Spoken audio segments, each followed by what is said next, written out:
Welcome to ETV prime.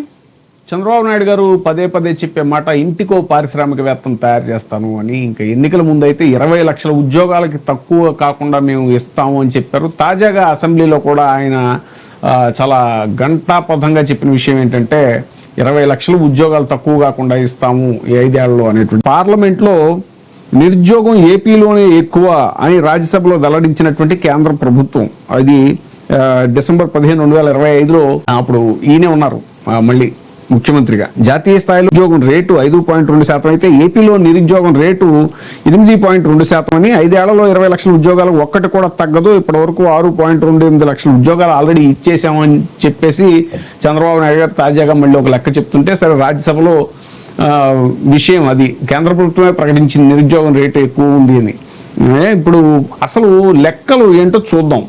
YCP టైంలో ఎన్ని వచ్చాయి ఉద్యోగాలు, మరి చంద్రబాబు నాయుడు గారి టైంలో ఎన్ని వచ్చాయి అంటే, ఇప్పుడు చంద్రబాబు నాయుడు గారు ఇప్పుడు వచ్చిన 2 ఏళ్ళు కాకుండా అంతకుముందు 2014-19 మధ్యలో ఎన్ని వచ్చాయి. అసలు ముందు జగన్మోహన్ రెడ్డి గారు 5 ఏళ్ల పరిపాలనలో కూడా మనం గుర్తుపెట్టుకోవాల్సింది ఏంటంటే, దాదాపు 2 ఏళ్ల పాటు అసలు యాక్చువల్గా ఫస్ట్ ఇయర్ అనేటువంటిది ఏ ప్రభుత్వానికైనా హనీమూన్ పీరియడ్ అంటారు. అప్పుడు ఓన్లీ ఏంటంటే అడ్మినిస్ట్రేషన్ అంతా సెట్ చేసుకోవడమే సరిపోతుంది. ఏమేం చేయాలి ఏంటి మొత్తం ఈ అధికారులు, ఏ డిపార్ట్మెంట్కి ఏ శాఖలకి ఏ అధికారులు ఉన్నారు, ఏ అధికారులు ఉండాలి, ఎవరు ఎఫిషియెంట్గా పనిచేస్తారు, ఇవన్నీ సరే వాటిలో పొలిటిసైజేషన్ అనేది ఉన్నా కూడా ముందు ఇవన్నీ సెట్ చేసుకోవడానికి 1 ఇయర్ ఆల్మోస్ట్ హనీమూన్ పీరియడ్ అని అంటారు. ఆ టైంలో పెద్దగా ఏమి ఎక్స్పెక్ట్ చేయలేము. మన ఉద్యోగాల కల్పన కానీ లేకపోతే పాలసీ డెసిషన్స్ కానీ ఇవన్నీ కూడా పెద్దగా ఇంప్లిమెంటేషన్ అనేది ఉండదు. అప్పుడంతా సెటప్, ఇదంతా సెటప్ రెడీ చేసుకోవడానికి సరిపోతుంది. కానీ అలా సెటప్ రెడీ చేసుకునే హనీమూన్ పీరియడ్ తీసేసినా కూడా జగన్మోహన్ రెడ్డి గారు వైసీపీ గవర్నమెంట్కి 2019-24 మధ్యలో 2 ఏళ్ల పాటు కరోనా అనేటువంటిది విశ్వవ్యాప్తంగా మనకి ఎంత దారుణమైనటువంటి విపత్తో మనకు తెలుసు. మొత్తం కుదేలైపోయింది, ప్రపంచం అంతా కూడా కుదేలైపోయింది, ఆర్థిక వ్యవస్థ అంతా కూడా కుదేలైపోయింది అన్నింటిలో కూడా. కనీసం ఈ 2 ఏళ్ళు కరోనా పీరియడ్ అనేటువంటి తీసేస్తే 3 ఏళ్లలో జగన్మోహన్ రెడ్డి గారు ప్రభుత్వం కల్పించిన ప్రభుత్వ ఉద్యోగాలు ఏంటి అని అంటే 2,06,638 శాశ్వత ప్రభుత్వ ఉద్యోగాలు కల్పించడం జరిగింది, పర్మనెంట్ జాబ్స్. ఇక 37,908 కాంట్రాక్ట్ ఉద్యోగాలు, ఇక 3,71,777 అవుట్ సోర్సింగ్ ఉద్యోగాలు. ఇవి మొత్తం కలిపి జగన్మోహన్ రెడ్డి గారి టైంలో 6,16,323 ప్రభుత్వ సంబంధిత ఉద్యోగాలు. పెద్ద భాగం ఈ ఉద్యోగాల్లో వచ్చింది గ్రామ వార్డు సచివాలయాలు. ఎక్కడైతే గ్రామీణ వ్యవస్థను పటిష్టం చేయాలి అనేటువంటి ప్రభుత్వం పదే ఒక ప్రభుత్వం యొక్క లక్ష్యంగా ఉండాలో ఆ లక్ష్యంలో భాగంగా గ్రామ వార్డు సచివాలయాలు, విలేజ్ వాలంటీర్ వ్యవస్థ, ఇక ఆరోగ్య శాఖలోను, విద్యాశాఖలోను, పోలీస్ శాఖలోను సచివాలయ ఉద్యోగాలు, ఇవన్నీ కూడా సచివాలయాల వల్లనే 3.8 లక్షలకు పైగా ఉద్యోగాలు వచ్చినట్టుగా అప్పుడు లెక్కలు చెప్తున్నాయి. ఇక ఎంఎస్ఎంఈ రంగంలో మాత్రమే కేవలం 5,61,235 ఉద్యోగాలు వచ్చాయి అనేటువంటిది అప్పుడు లెక్క. ప్రభుత్వ ప్రైవేట్ రంగాలన్నింటిలో కలిపితే 28 లక్షల ఉద్యోగ అవకాశాలు వైఎస్ఆర్సీపీ టైంలో. ఇది కేవలం 3 ఏళ్ళు, మనం ఆ పాయింట్ టు బి నోటెడ్, 3 ఏళ్ల కాలంలో మాత్రం, ఎందుకంటే 2 ఏళ్ళు కరోనా పీరియడ్ తీసేయాలి కాబట్టి. ముఖ్యంగా గ్రామ వార్డు సచివాలయాలు 1.26 లక్షల ఉద్యోగాలు ఒకేసారి భర్తీ చేయడం జరిగింది. ఇక ఇచ్చిన 6 లక్షల ఉద్యోగాల్లో వాలంటీర్ అవుట్ సోర్సింగ్ ఉద్యోగాలు అనేటువంటివి చాలా ముఖ్యము. ఎందుకంటే అవి గ్రామీణ ఆర్థిక వ్యవస్థని అలాగే నిరుద్యోగుల యొక్క భరోసా ఇచ్చినట్టు. శాశ్వత ప్రభుత్వ ఉద్యోగాలు 2.6 లక్షలు, కాంట్రాక్ట్ ఉద్యోగాలు 38,000, అవుట్ సోర్సింగ్ ఈ వాలంటీర్ ఇవన్నీ కూడా 3.7 లక్షలు, మొత్తం ప్రభుత్వ సంబంధితమైనటువంటివి 6.16 లక్షలు, ఎంఎస్ఎంఈ ప్రైవేట్ ఉద్యోగాలు 5.6 లక్షలు, అన్ని కలిపితే మనం ఇందాక చెప్పుకున్నట్టు 28 లక్షల ఉద్యోగాలకి తక్కువ కాకుండా వచ్చినటువంటి పరిస్థితి. ముఖ్యంగా మనం గుర్తుపెట్టుకోవాల్సిన ఆర్టీసీని కూడా అప్పుడు ప్రభుత్వంలో విలీనం చేయటం అనేటువంటి జగన్మోహన్ రెడ్డి గారు తీసుకున్నటువంటి ఒక అద్భుతమైన నిర్ణయం.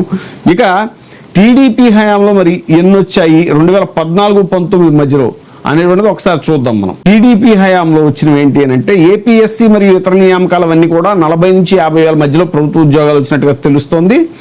పోలీస్ నియామకాలు అయితే 17,000 దాకా పోలీస్ నియామకాలు జరిగాయి. ఐటీ రంగం ద్వారా సుమారు 2.5 లక్షల ఉద్యోగాలు వచ్చాయి అనేటువంటిది. ఐటీ రంగంలో అంటే ఇది మన చంద్రబాబు నాయుడు గారు పదే చెప్పేదే, ఆయన ఐటీ బ్రాండ్ అది ఇది అని అంటే, దాంట్లో కూడా ఏంటంటే అవన్నీ చిన్న ఉద్యోగాలు. వీళ్ళు వాలంటీర్ ఉద్యోగాలను చాలా తీసిపారేసినట్టు మాట్లాడారు. ఈ 5,000 ఏంటి, అదేంటి, ఇదేంటి, వాళ్ళ జీవితం అస్తవ్యస్తం అయిపోతుంది అది అని. కానీ 5,000కి వాళ్ళు ఎంత సేవ చేశారు అనేటువంటి సేవ అది. కానీ ఈ చంద్రబాబు నాయుడు గారు సృష్టించిన ఐటీ రంగంలో ఉద్యోగాలు ఏవైతే ఉన్నాయో అవి చాలా తక్కువ జీతాలు, వాళ్ళకు కూడా ఇంచుమించు 10,000 లోపు జీతాలు కూడా ఉన్నటువంటివి ఉన్నాయి చాలా చోట్ల ఈ ఐటీ ఉద్యోగాల్లో.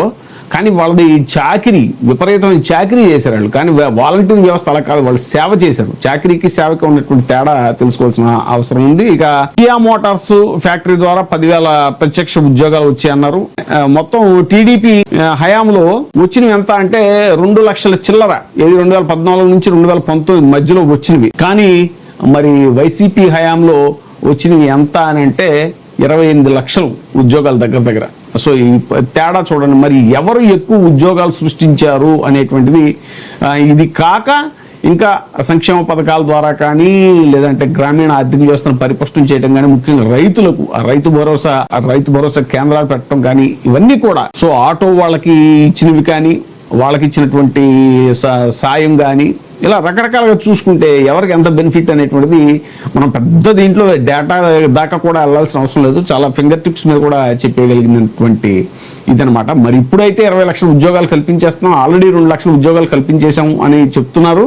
మరి యాక్చువల్గా మొన్న డిఎస్సి ద్వారా ఇచ్చినటువంటి కూడా 16,000 పోస్టులు ఎన్నో వాటికి నిర్వహించారు కదా, అవి కూడా జగన్మోహన్ రెడ్డి గారి టైంలో ఇచ్చిన నోటిఫికేషన్వే, వీళ్ళు కొత్తగా మళ్ళీ నోటిఫికేషన్ వేసి తెచ్చినవి కాదు అనేటువంటిది కూడా జరుగుతున్నటువంటి చర్చ. సో ఓవరాల్ గా ఇది వైసీపీ టైంలో దాదాపు 28 లక్షల ఉద్యోగాలు ఆ 3 ఏళ్లలో, అండర్లైన్ 3 ఏళ్లలో. కానీ 2014 నుంచి 19 మధ్యలో చంద్రబాబు నాయుడు గారికి సృష్టించినవి కేవలం, మరి అసలు ఆయన సంపద సృష్టి ఇవన్నీ చెప్తూ ఉంటారు కదా, ఆయన సృష్టించినవి కేవలం 2 లక్షల ఉద్యోగాలు మాత్రమే. 2 లక్షల చిల్లర ఉద్యోగాలు, పోనీ 3 లక్షలు వేసుకోవచ్చు దగ్గరగా అటు అవుట్ సోర్సింగ్ అవి కలిపితే. ఇది తేడా, ఎంత తేడా ఉంది చూడండి. సో ఇప్పుడు మరి సంపద సృష్టి అంటూ మళ్ళీ ముందుకు వచ్చినటువంటి చంద్రబాబు నాయుడు గారు ఇప్పటికైతే ఆల్రెడీ 2 ఏళ్ళు కంప్లీట్, దాదాపుగా అయిపోతుంది 2 ఏళ్ళు.